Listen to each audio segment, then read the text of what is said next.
हिमाचल प्रदेश की सबसे बड़ी प्राकृतिक झील श्री रेणुकाजी सहज ही लोगों के आकर्षण का केंद्र रहती है। यह पवित्र झील माता रेणुका की पवित्र झील मानी जाती है। इसके साथ ही भगवान परशुराम का भव्य मंदिर, जिसे देवठी कहा जाता है, धार्मिक आस्था का केंद्र है और साथ ही माता रेणुकाजी का मंदिर भी श्रद्धालुओं के धार्मिक आस्था का मुख्य बिंदु रहता है। इस स्थान पर बड़ी संख्या में लोग प्रकृति को निहारने आते हैं और यहाँ के प्राकृतिक सौंदर्य का आनंद लेते हैं। इसके अलावा यहाँ पर एक चिड़िया घर भी है, जिसमें वन्य प्राणियों को रखा गया है जो कि स्वच्छंद माहौल में रहते हैं। इस माता के मंदिर को देखने के लिए आए थे। यहाँ का हमने बहुत नाम सुना था कि रेणुका माता का मंदिर जो है तो बहुत ही अच्छे स्थान पे है और यहाँ आकर हमने देखा जिससे ये पाया गया कि स्थान तो बहुत अच्छा है, बहुत शांत स्थान है, लेकिन यहाँ जिस तरह से पर्यटकों के लिए जो सुविधा होनी चाहिए थी नहीं है। ये इससे ऐसा लगता है कि सिरमौर का प्रशासन जो है इस ओर ध्यान नहीं दे रहा है इन स्थानों के लिए। अगर यहाँ की ठीक देखभाल की जाए और यहाँ सरकार भी सहयोग करे तो यहाँ स्थानीय लोगों के लिए भी बहुत से रोजगार उत्पन्न हो सकते हैं। यहाँ लोग आते हैं, इसी स्नान भी करते हैं, वही पवित्र स्थान माना गया है, लेकिन ये जब इस तरह का गंध इसमें जा रहा है तो ये कहाँ से पवित्र रह गया। ये इसलिए जो है सिरमौर का जो प्रशासन है इस ओर ध्यान दे, इस स्थान को विकसित करे और यहाँ लोगों के लिए बहुत से रोजगार हो सकते हैं। यहाँ पे कोई ऐसी कम्प्लेक्स बनाए जिससे लोग अपनी दुकानें खोले और अपना सामान बेचे, चाहे वो खुद बना के लाए या घर से बना के लाए या दुकान से खरीद के बेचे, तो तभी जाके होगा जब सरकार इसकी ओर ध्यान देगी। एक टूरिस्ट बहुत सारे प्लेस है शिमला के अंदर, लेकिन यहाँ का जैसे एकांत स्थान है ऐसा शिमला में भी हमने देखा कि नहीं है। लेकिन लगता है कि सरकार कहीं भी इस तरह के कोई ध्यान नहीं दे रही कि हम सफाई की व्यवस्था भी करें। ये देखो कूड़े के ढेर लगे हुए, कोई यहाँ से झाड़ू नहीं लगाता होगा, सालों से नहीं लगाता होगा, तो इसलिए सरकार जो इस ओर ध्यान दे। मैं शिमला से आई हूँ, वर्तमान में मैं पंचायत जनप्रतिनिधि हूँ, जिला पार्षद हूँ। तो ये बहुत ही रमणीक स्थान है, आस्था से जुड़ा हुआ केंद्र है, जनता की आस्था से जुड़ा हुआ केंद्र है। ये स्थानीय जनता का ही नहीं बल्कि यहाँ पे पूरे हिंदुस्तान से श्रद्धालु लोग यहाँ पर दर्शन के लिए आते हैं। माँ रेणुका के, भगवान परशुराम जी के दर्शन के लिए आते हैं। बहुत रमणीय स्थान है, लेकिन अभी भी इसमें बहुत सी संभावनाएं हैं। इसका उद्धार, इसका मतलब विकास होना चाहिए। जो जिस तरह से ये स्थान है उस तरह से हुआ नहीं है। श्रद्धालु हजारों की संख्या में आते हैं, आज संक्रांति है तो इस उद्देश्य से भी यहाँ पे बहुत से यहाँ पे स्थानीय जनता आई हुई है, बहुत से श्रद्धालु हैं हजारों की संख्या में। अभी भी आप देखेंगे, मैं देख रही थी लाइनों में हमें खड़े होना पड़ा। तो बहुत ही रमणीय और पवित्र स्थान है। माँ रेणुका जी का आशीर्वाद लेने के लिए हम भी शिमला से यहाँ पर पहुँचे हैं।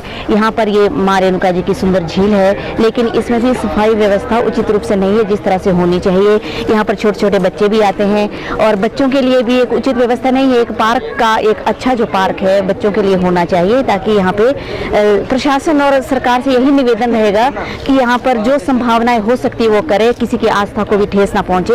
हाँ, कमर्शियल प्लेस ना बने, लेकिन स्वच्छता के हिसाब से भी एक धार्मिक स्थल है उस हिसाब से यहाँ पर विकास हो। और दूसरा यहाँ पर एक पार्क बना हुआ है, जू है, जिसमें जानवर नाम की कोई मतलब बहुत कम है, हमें नजर नहीं आए। तो इस स्थान को डेवलप किया जाए। सरकार ने बहुत सी स्कीमें चलाई गई है ऐसे स्थानों के लिए, लेकिन फील्ड में कितना लगाए हम यहाँ पे देख रहे हैं। ज़्यादा इसमें मेहनत की जरूरत नहीं है। बहुत ही पूरे हिंदुस्तान में हम बहुत जगह घूमने गए, बहुत जगह आस्था के केंद्र है, लेकिन ऐसा रमणीय स्थान और जगह कहीं नहीं है। तो मेरा निवेदन यही रहेगा यहाँ के स्थानीय प्रशासन से भी, और यहाँ पे हमारे MP साहब जो कि यहाँ से ही हैं, लोकल हैं, तो इस स्थान पे ध्यान दें और इस स्थान को और डेवलप किया जाए, ताकि भगवान परशुराम जी की ये जन्मस्थली माँ रेणुका जी का ये धार्मिक स्थान है। इस स्थान से लोगों को स्वरोजगार, बहुत से बच्चों को, जो हमारे युवा है उनको स्वरोजगार मिलेगा। आज हमारा युवा जो भटक रहा है चिट्टे के लिए, चिट्टे की गर्त में पड़ गया है, तो उन बच्चों के लिए भी एक रोजगार का सोर्स, मतलब नए सोर्स उत्पन्न होंगे। तो निवेदन यही रहेगा कि इस स्थान को और ज़्यादा विकसित किया जाए, धार्मिक आस्था को ठेस ना पहुँचे, ये ध्यान उसमें रखा जाए। यहाँ पे आश्रम है, साथ में इसकी गंदगी भी इसमें पड़ रही है। तो निवेदन रहेगा कि अपने जो धार्मिक स्थान है आप ठीक है, आप करिए, आप धार्मिक किसी की भावनाओं को ठेस हम नहीं पहुँचाना चाहते, लेकिन जो गंदगी है ये हम लोगों द्वारा अफवाह यहाँ पे जो है उन लोगों के द्वारा फैलाई गई है। इतनी प्यारी झील है, बहुत सुंदर झील है, लेकिन अगर यहाँ पर हम देखें मच्छियाँ भी बहुत प्यारी प्यारी हैं, लेकिन स्थान जो भी आ रहा है, कुछ कोई पत्थर फेंक रहे, भी देख रही छोटे छोटे बच्चे पत्थर फेंक रहे, तो रोकना हमने है अपने जो। मेरा नाम शीला है। हम घूमने के लिए यहाँ पर रेणुका माता जी के मंदिर आए थे। जब हम यहाँ पहुँचे तो हमने देखा कि यहाँ बहुत गंदगी है, इधर उधर कहीं जाने आने का कोई साधन नहीं है, पैदल हम चल नहीं सकते, हम बूढ़े आदमी हैं। हम तो छाँव में बैठ गए। हमारा अनुरोध है कि सरकार या ये यहाँ के जो है इनकी अच्छी तरह से व्यवस्था करे।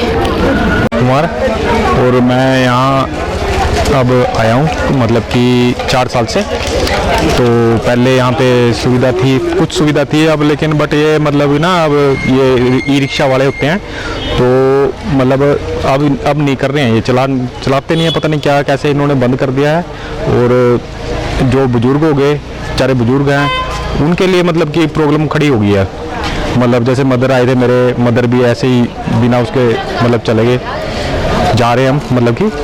तो अब ई रिक्शा की सुविधा बिल्कुल ही बंद कर दिया है। और बाकी ये है, पब्लिक बहुत ज़्यादा आई हुई है यहाँ पे, काफ़ी है, बहुत देखने को मिल रहा है, पब्लिक बहुत स्थान से आ रही है और काफ़ी है, खुशहाल है। बाकी सारा कुछ है, नहीं पा रहा, कुछ भी सुविधा नहीं है उनके लिए। तो अब हमारे यंग मैन है, जैसे वो पैदल चल लेते हैं थोड़ा बहुत, तो बट अब ये इनका अब बुजुर्ग नहीं चल पाते हैं, तो इनके लिए भी सुविधा करनी चाहिए कोई ना कोई, है ना। 9 years ago, Super Magnet Group took the first humble step towards reinventing school education by establishing a school to cater the need for fastly changing scenario in education. With just 5 students, the journey started through culmination of 3 young minds, Engineer Shagundar, Mrs. Vatika Sood and Mr. Amit Kapil, has blossomed into a thriving educational group having more than 1000 students. At Super Magnet, we believe that our learners, they are not only children, but they are young adults and they are growing at a very fast rate. We are introducing AI as a part of our curriculum. Super Magnet has helped me to develop my collaboration skills, learning skills and refined set of abilities.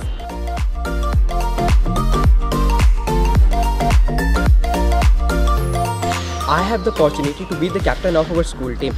At Super Magnet, special focus is given on the sports by our coach. We are creating the environment that will help and encourage our students who think out of the box. We are developing the learning techniques that will help our students to be the change makers and the leaders in the society. It's not just a school, but a family to all of us.